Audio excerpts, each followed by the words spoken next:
Welcome back to the channel. In today's video, I'm going to show you guys how to get the Noodles filter on Snapchat, and then from Snapchat you're able to post it to TikTok or Instagram, whatever social media website you want to post it on. It's a really easy filter to get, so all you have to do is head to the description below. I'll have a link over to this website right here for you.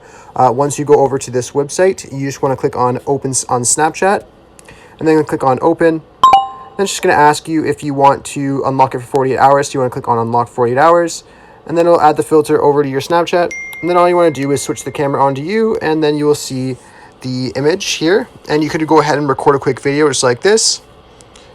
And once that video is done recording, you can go ahead and you can click on the download button right here. And that will just save it to your camera roll, so you're able to post it on TikTok or any other social media. I really hope I was able to help you guys out with showing you guys how to get this filter. If it was helpful to you, be sure to leave a like on the video and subscribe for more. Thanks for watching.